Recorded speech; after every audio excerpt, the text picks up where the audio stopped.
Hi, this is Father Randy Rentner, and this is going to be video number 2 of our series of video clips on Sacred Heart Parish and its connection to Holy Cross.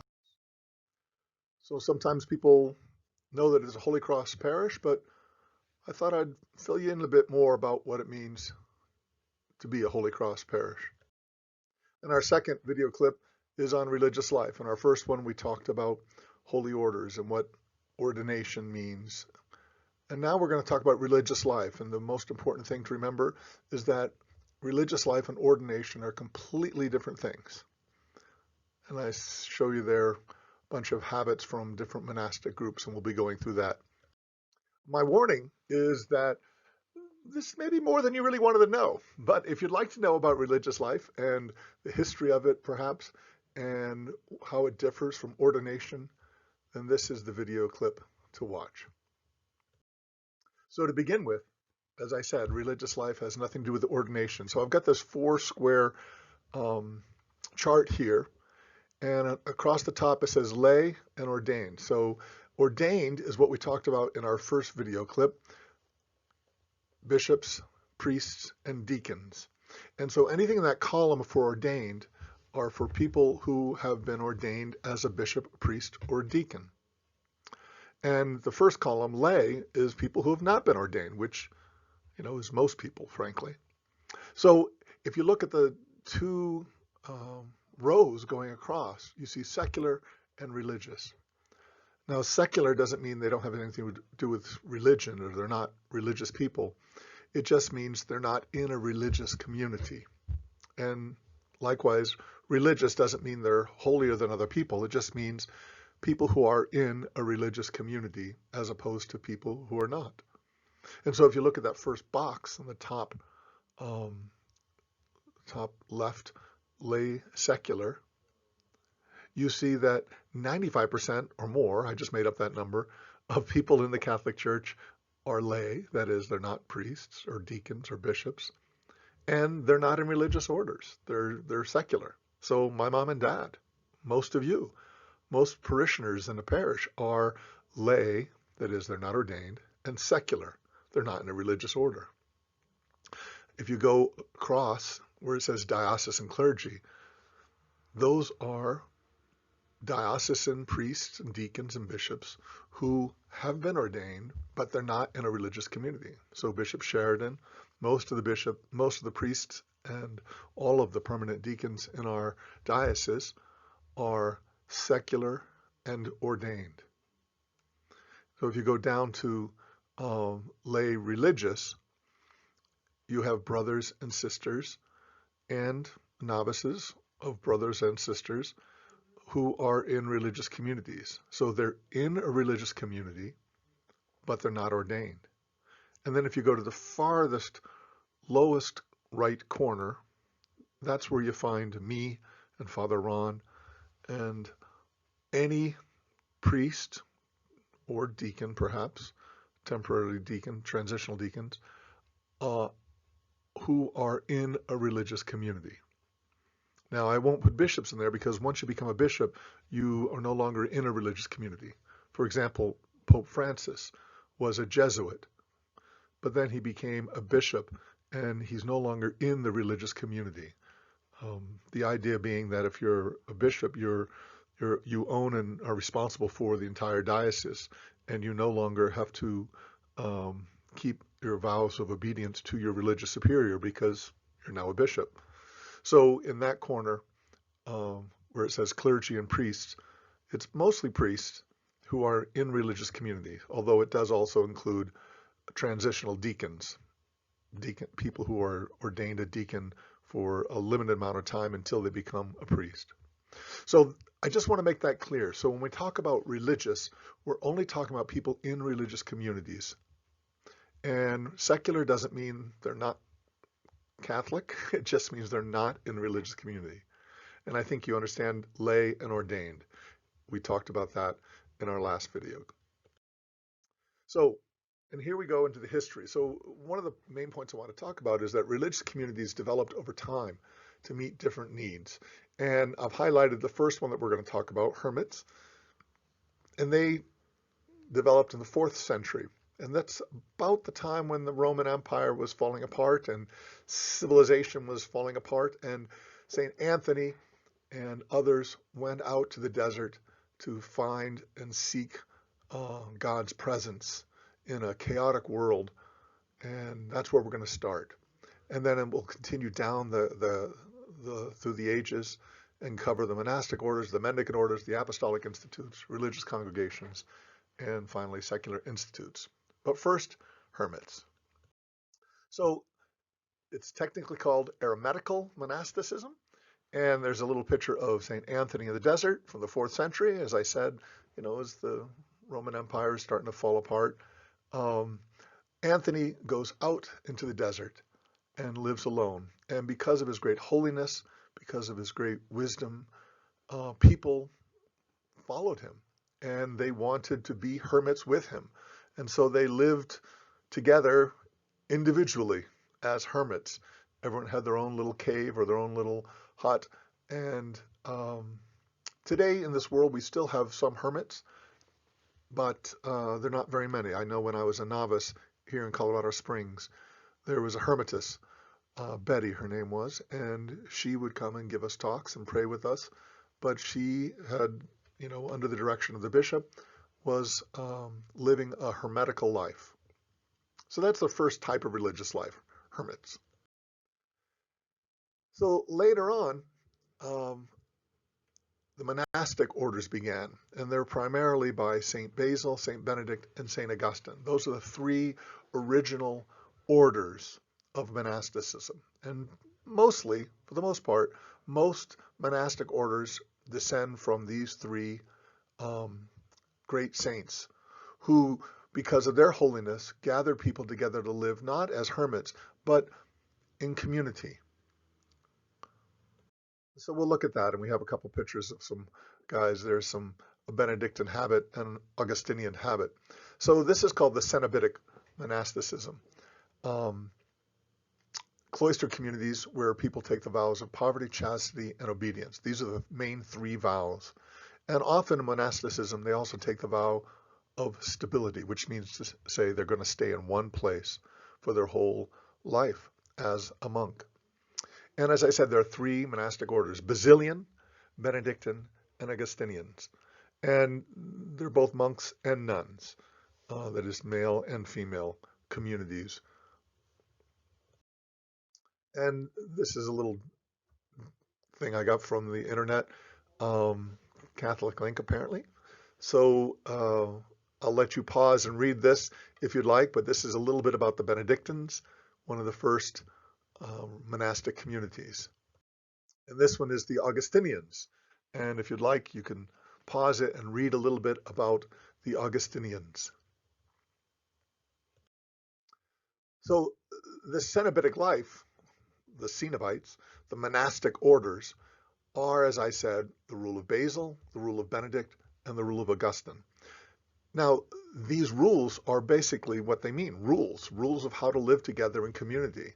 It's like the Constitution or the bylaws of an organization. So St. Basil, in the 4th century, started the Basilians, and they're mostly in the Eastern Church and the Orthodox churches. So I don't know much about the Basilians, I must say. And down below, St. Augustine.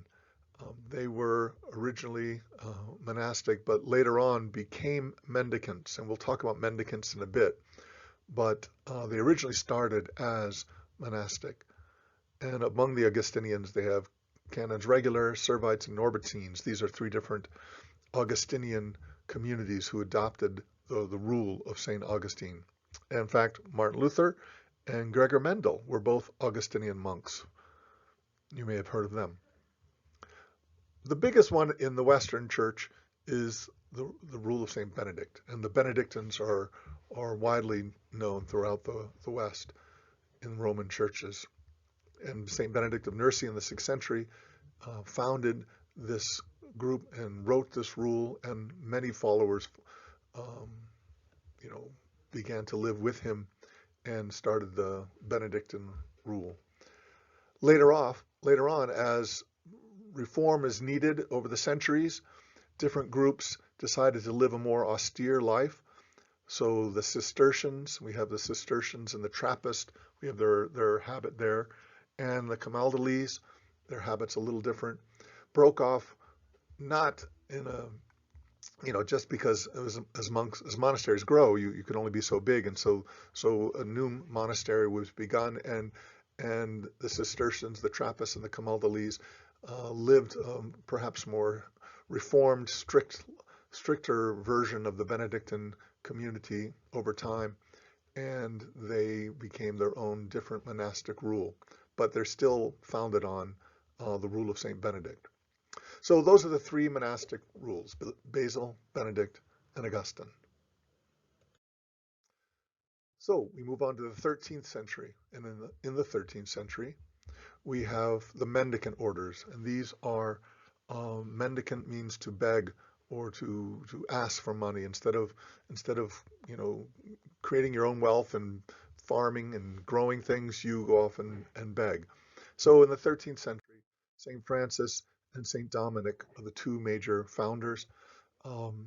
Monasteries by the 13th century had become rather affluent, and Francis and Dominic turned away from that wealth and that power and wanted to live a more austere life, not based on monasteries, but on ministry. So St. Francis worked among the poor. Dominic was famous for preaching. And there, if you want to pause and read about the Franciscans or the Dominicans, we have these little outlines for you. These are the Mendicants, as I said.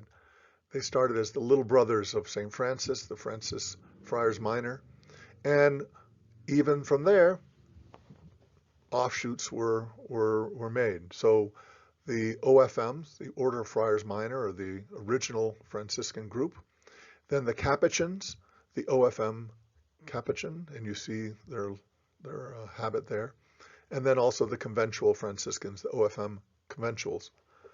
And of course, among the sisters, you have the Sisters of St. Clare, and the secular Franciscans are called the Third Order. That is to say, they're married lay people, but they're connected with the Order of St. Francis. And there's lots and lots and lots of different types of Franciscans. Among the Dominicans, they started around the same time as St. Francis. The Carmelites started off as a hermetic group of hermits, but later became influenced by the Franciscans, and as you can tell by their habit, by the Dominicans. And the Discalced, that is to say shoeless Carmelites, are the community from which St. John of the Cross and St. Teresa of Avila came. And there, if you want to pause, you can see about the Carmelites. Now we're moving to the 16th century. And in the 16th century, obviously the New World has been discovered and Asia had been opened up. And so a different type of religious life was needed. So no longer just hermits and monasteries or even begging communities, but now active ministry to go off and do mission work. And so a new type of ministry, because they're not living in community so much as they're going off and doing active ministry. So in response to the Protestant Reformation and the New World, this type of ministry was important. And the first among them, and the most important, of course, is the Society of Jesus, the Jesuits. And we have a headless habit there. That's all I could find. Jesuits basically just wear the Roman collar for the most part. And you can read about the Jesuits if you want to pause at this point. And also the Missionaries of Charity, although this is a 20th century religious order, they are a religious institute of pontifical right, much like the Jesuits. Into the 19th century, that's where Holy Cross is from. We're getting closer to talking about Holy Cross. So in the 19th century, because of the changes, the time, we're no longer dealing with a need for monasteries, but in the post-revolutionary France, teaching and nursing and caring for the impoverished folks left behind by the war. This was a great need. Earlier forms of religious life took solemn vows were considered higher forms of religion because they also took that vow of stability. But with the mendicant orders and the monastic orders, they were called, they had what do I want to say? They have sort of higher vows and solemn vows. And now we have simple vows for the religious congregations. That distinction, by the way, since Vatican II is no longer in existence, and vows are vows. It doesn't matter whether you're a monk or a religious order like the Mendicants or a religious congregation like Holy Cross. But Holy Cross, the Vincentians, the Christian Brothers, Paulists, Maronites, many 20th, 19th, and 20th century religious congregations. And there's the habits for Holy Cross. I showed you there's a doll and a picture of the sisters' habits. There's Brother Andre in the middle, and one of our priests wearing the priest habit. And if you want to pause, you can read about the Salesian, another 19th century religious congregation. Unfortunately, the Catholic Link doesn't have one for Holy Cross, but we'll forgive them. And then the 20th century, secular institutes. So under the persecution of Napoleonic France, secular institutes arose which allowed members to become ministers in groups, but not taking vows because it was illegal to be openly in a religious community in some countries. And so institutes, secular institutes, are basically groups of priests that band together for a certain ministry. And there's still several secular institutes. And Father Tim Corbley, who was formerly the pastor of St. Mary of the Woods, is a member of a secular institute called Voluntas Dei Institute. And there's he. So that's a quick run through of the history of religious life and what it means. And now notice I didn't talk about ordination because that's really not a part of religious life. In a religious community, some might be ordained, others not. And we have priests in some religious communities only, like the Jesuits, and some communities are mostly brothers and have very few priests. And then, of course, in religious communities of women, there are no ordained people. They're all lay because of the tradition of having only men ordained in the Catholic Church. So I hope that was interesting and probably more than you needed to know, but thanks for listening.